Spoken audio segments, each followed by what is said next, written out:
the situation, the lockdown and everything. So please consider this as a time to study and improve all your skills, whatever it is. Try to spend time reading or doing anything that you like, and work on yourself during this time. Don't panic and focus on your work, whatever it is. So let's begin. So as I have said in the previous series of this same kind, that the S and P block elements are really vast area to cover one by one. So the best possible approach in this area is to see as many questions as possible from this area. And we are going to do exactly what we have done in the previous video. We'll be covering 20 questions, trying to cover the 20 question under the span of 10 minutes, and let's see how it goes. I'll give brief explanation to all of the question, and I'll be giving the necessary links of all the methods you need to solve these questions, like how to find the bond order, hybridization, then all the necessary points that you have to remember in the P block elements. All these videos I have already done, so I'll be giving the links of those in the description box below. So let's begin. So the first question here is, the type of hybridization of boron in diborane is. We have four options: sp3, sp2, sp and dsp2. And the option A, sp3, is the right answer. Why?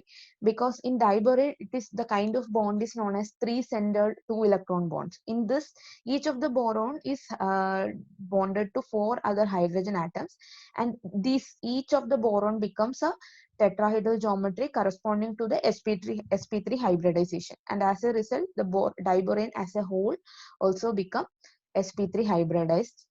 That is the answer for this. Next is, just these kinds of question always come for the MSc entrances, like they'll simply give the common name, especially in CUSAT you can see these kinds of questions. So then they'll give four options like this, and then they ask you to give which of the following is known as inorganic graphite. Here the answer is B3N3, and apart from B3N3 they can also give you the notation as in a bracket they can give BNX. So that also is known as inorganic graphite.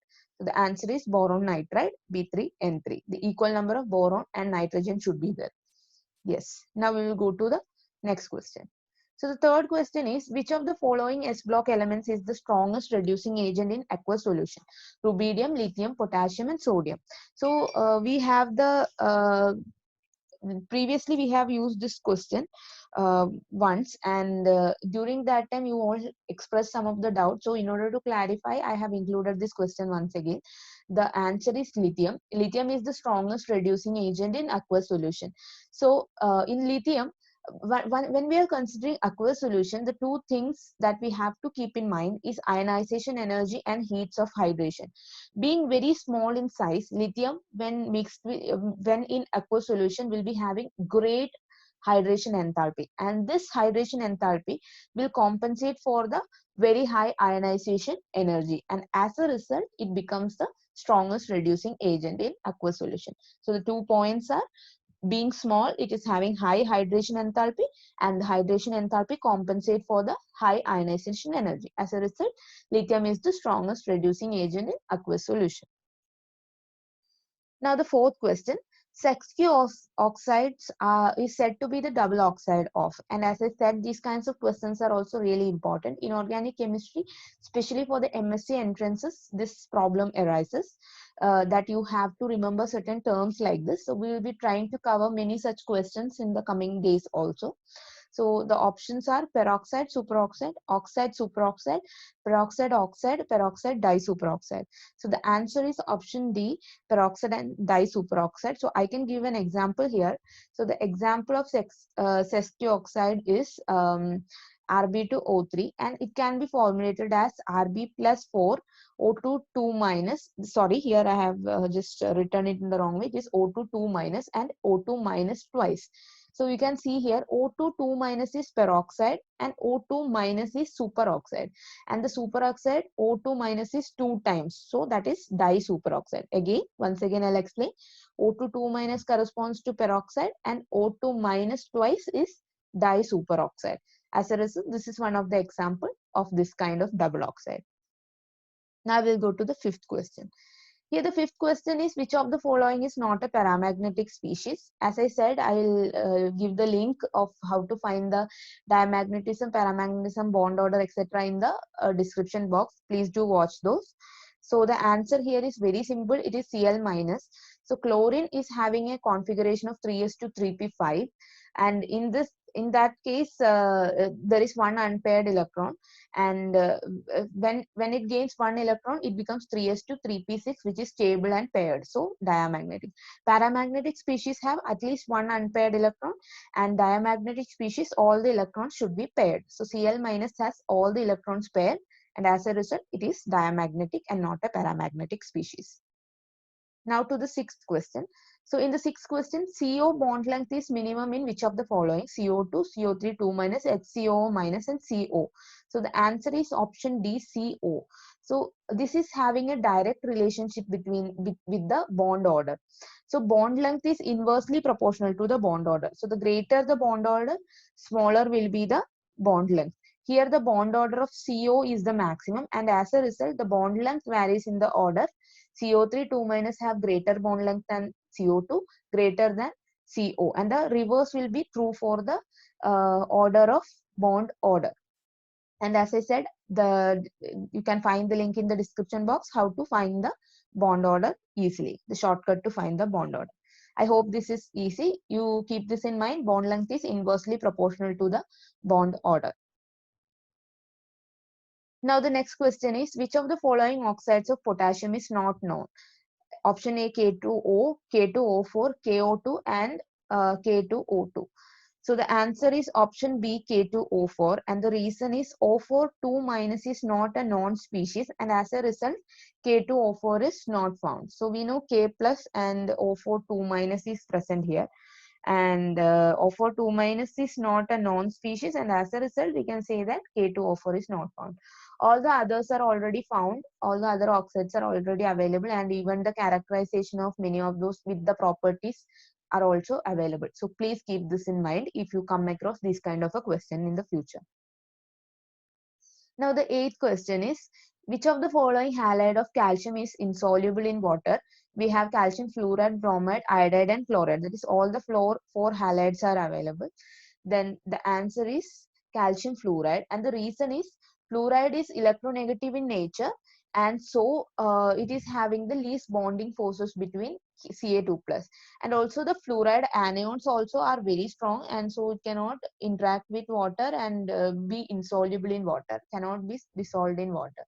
So CaF2, option A, CaF2 is the answer here. Now the next question, least basic trihalide is. So before I go to the answer of this question, I have already covered the acidity, basicity, and the stability, reactivity, etc. of most of the P block compounds. So I'll be, please do watch that video. It will be really helpful for you.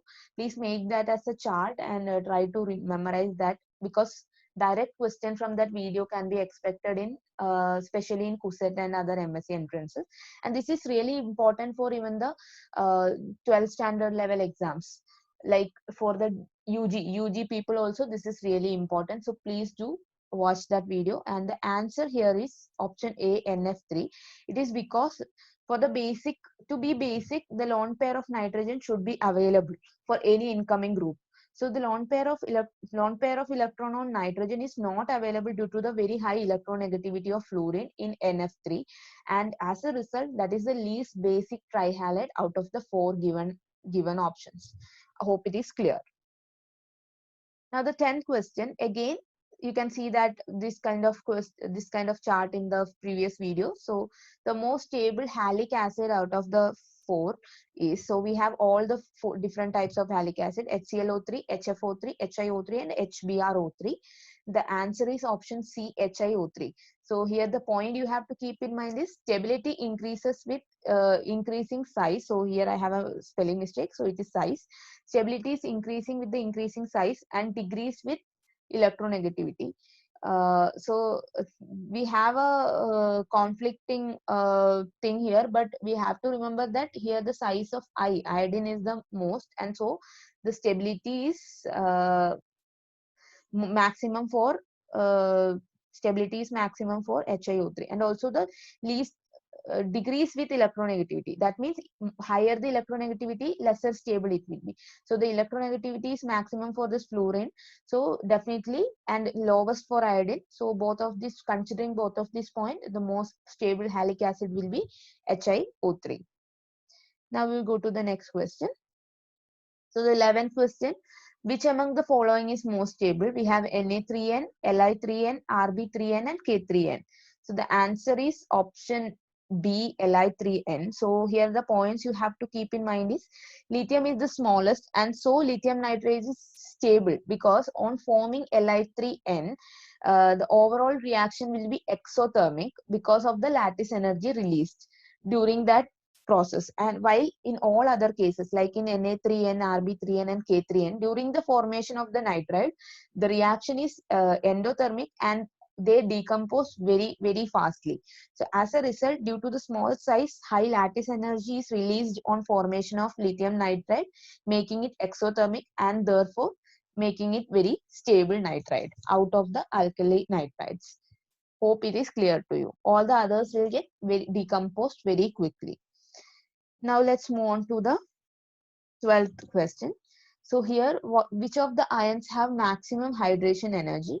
We have strontium, calcium, magnesium, and Be2 plus. All the ions here, divalent ions. So the answer is Be2 plus, and definitely it is the size effect. Out of the given, Be2 plus will be having the smallest size, and therefore definitely beryllium 2 plus is having the maximum hydration energy. Now the 13th question, which of the following elements does not form hydride by direct heating with dihydrogen? So we have beryllium, magnesium, strontium, and barium.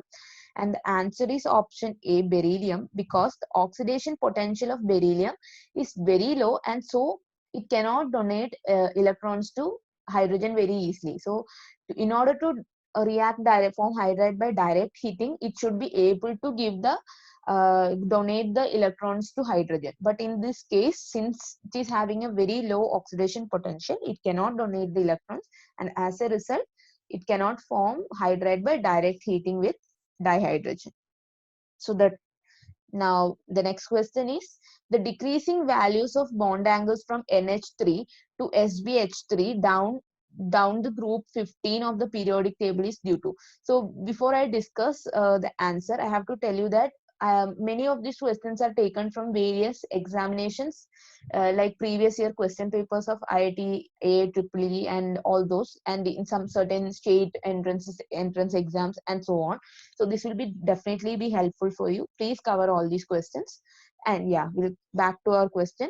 The decreasing value of the bond angles from NH3 to SbH3 down the group is due to, it is due to the decreasing lone pair bond pair repulsion. Decrease due to the decrease in bond pair lone pair repulsion, and so the answer is option C. So this is a very conceptual question, and you can always expect conceptual questions in the exams like JAM, and even for BHU we have a lot of BHU, and HU has a lot of conceptual questions. Apart from numericals, they have a lot of conceptual questions. So please keep this in mind. The bond angles decrease because of the decrease in bond pair lone pair repulsion. Now the 15th question, which of the following does not give oxygen on heating? Again, this is from one of the previous questions. The answer is option C, NH4 twice Cr2O7, and the reason is on heating that it gives heat, and when it on heating it will give nitrogen, Cr2O3, and water, and we cannot find oxygen here. It is directly from the chemical reaction that we can arrive at this answer. So option C is the correct answer for this question. All the others gives oxygen on heating. So this is again, as I said, from one of the inorganic chemistry textbook. This is directly directly taken from that portion. And please keep this reaction also in mind. It gives nitrogen, Cr2O3, and water. Now the 16th question. The correct order of stability for the following superoxides is. So we have three different superoxide, KaO2, RbO2, and CsO2. So here the point to keep in mind is that the stability of superoxide always increases with the increase of size of cation. So out of the cations, K plus, Rb plus, and Cs plus, the cesium cation is having the maximum size, and therefore definitely that will be having the maximum stability on forming superoxide. So the answer 3, option 3, CsO2 greater than RbO2 greater than KO2 will be the answer here, because stability of superoxide increases with increase in size of cations. Keep this in mind. Now the 17th question, the solution of Na metal in liquid NH3 is a strong reductant due to the presence of. This is a very, very important question. This is repeated in most of the entrance exams, and even in your your university exams also this question comes, because this is really important, and the answer is solvated electrons.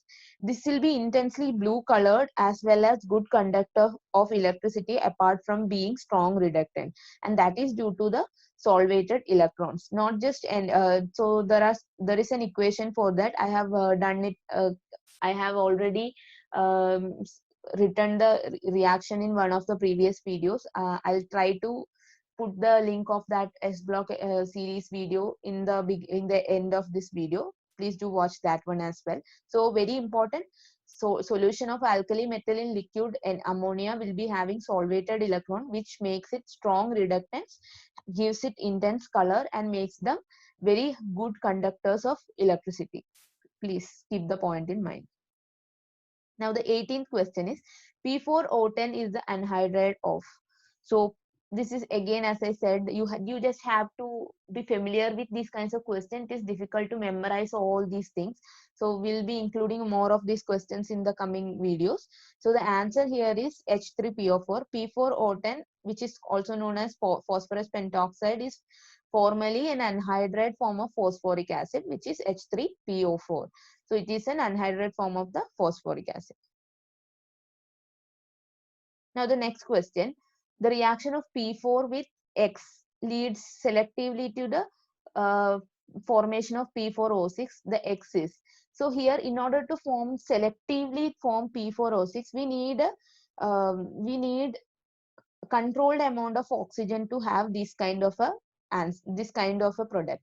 So in that case, the answer would be option B, a mixture of O2 and N2, because we need a controlled supply of oxygen, and while using a mixture of O2 and N2, the controlled supply of oxygen occurs at its best, and we can selectively form the desired product. And as a result, the answer would be option B, mixture of O2 and N2. Yeah. Now this is the final question here today.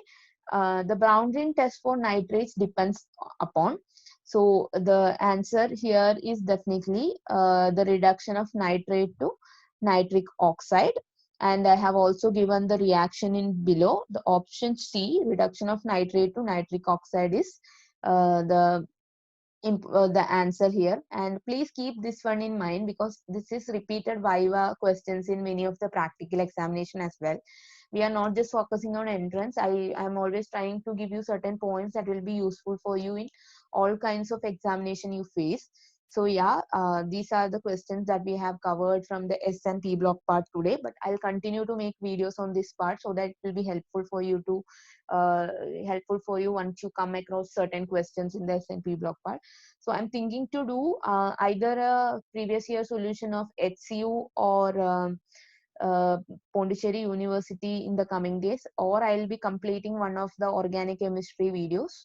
I'm thinking about one of those as the next video. So thank you so much for watching, and please you can say what kind of videos you want next in the comment section below. I'm reading all the comments, even though I'm not responding to each one of them. I read every comments and make videos accordingly. So this is one of the portion you have asked for asked repeatedly. That's why I have done this. So thank you everyone. Please keep watching the channel for more videos. And those who have not subscribed the channel yet, please subscribe, like the video, and share it with all your friends. Thank you and take care. All the best for your examination.